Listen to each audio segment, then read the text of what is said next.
All right, Cancer, welcome to your weekly Sidereal Astrology forecast. This is for December 4th through the 10th of 2017.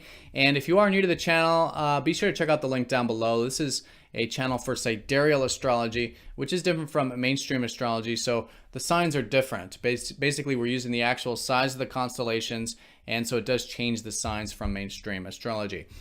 Now, Cancer this week, I think it is a great week for implementation, particularly if you gained any insights last weekend.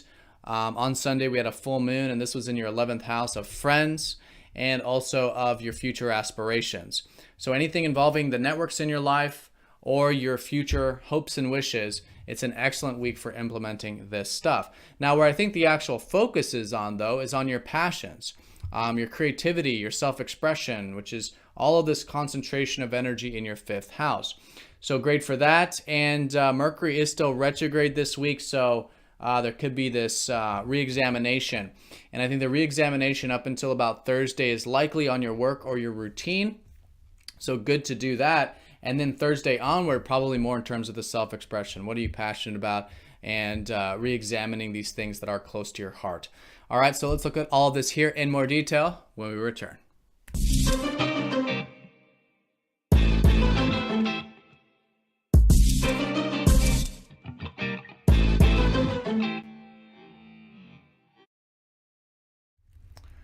All right, so here's the chart for this week for you, Cancer. So the concentration here in your 5th house, like I was saying, it's the house of creativity. It's the house of romance. It's also the house of kids, if you have kids in your life, and hobbies, interests, all this kind of stuff that is about the creative life force energy. So great to be expressing yourself, great to be having fun and that kind of stuff and whatnot. And again, integrating whatever this insight was from last weekend. So let's go ahead and look at the week here day by day, starting on Tuesday when we do have Chiron going station direct. So this is Chiron, who's recently, for a little over a year now, has been in your 9th house of what's possible in life. And so if any wounds do come up about possibilities or about higher things or about your adventurous spirit, it is good to start to integrate this for the next 6 months. In other words, to kind of go into this area head on if you're guided to. You know, if any wounds come up, let's say about travel or about your philosophy, you know, going head on into these areas usually is what results in the healing of Chiron, with Chiron. And this is internal wounds is the reason. They're not actually objective facts about the wounds. It's just this internal process that as we then go into it, gives us that awareness that it is just internal and we're actually very good in this area. We're just doing that inner healing there. So that's all involving 9th house stuff there I just discussed. Mercury is going retrograde back over Saturn. So this was an energy from early last week as well. And this is now a re-examination of what I think up until Thursday will be about your work and your routine. Okay, so really good to see if there's anything you want to change with that, fix with that, redo. You might be taking a lot of this stuff seriously, actually, which could be good. It's just good, serious, grounded energy about Wednesday. And this is also this sort of prelude to what is for the next couple years, this more serious approach to your work and to your routine and to your health and diet and things like this. So this is where you can really work hard these next couple of years. And this week, maybe re-examining your routine, re-examining your work can be a good way of preluding to that. Now, what's nice about this conjunction is that it is going to be sextiling up to Mars. So we do have some support here coming from your 3rd house of communication. You've been, I think, very direct with your communication these past couple months, or maybe you've been very motivated to do some learning or some writing, things like this, and it's an excellent middle part of the week to do that.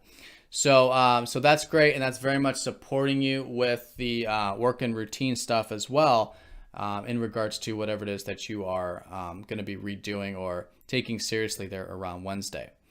All right, so then as we get into about Thursday, Friday, we do have that Mercury retrograde going back into the 5th house. So then it'll be pretty much for all of December, for at least the next couple weeks, this re-examination of what is it that you're passionate about. What are those things and people you're passionate about? And rethinking it, re-examining it, and redoing some things. If it's like a creative project, great time to redo that project. If it's a business, great time to redo some of the stuff with the business. right? So be flexible, be adaptive. That's what Mercury retrograde's all about. And I think it is involving fundamentally your self-expression, all right? Fundamentally that inner spark. What is it you're passionate about? What is it you find fun, creative? And through that rediscovery, it then manifests externally into these outer things. All right, so this weekend here, we have a couple aspects. Mercury will be trining up to Uranus on Sunday. So there's good positive support this weekend with that self-expression, which is nice. In fact, your communication can be quite interesting. Even what you're learning could be quite interesting. A lot of you may be getting some insights as well. But this is Uranus in your ninth, helping you have more freedom in your life, expand your horizons. So it could be a really good weekend for that. Some of you may be studying some philosophies or higher learning, which could give you some insight as well. Now, Venus is going to be squaring up to Neptune on the same time period there. So this could maybe create some uncertainty about that self-expression stuff, but maybe more so in terms of the home stuff or the friends or your future in some way. So do be aware of that. This is about bringing in more presence in our life. It's nothing major, but you know, if you do find the mind wanting to escape with this stuff or is uncertain or apathetic about it, good to practice that presence. That's really what Neptune's all about. And then that helps us really constructively work with it. And then it'll be grounding that self-expression, grounding the home stuff, grounding the friends or aspiration stuff in your life, which is the aspect with that. All right, so Cancer, have a great week. Thank you for watching, and see you all very soon for the next forecast. Take care.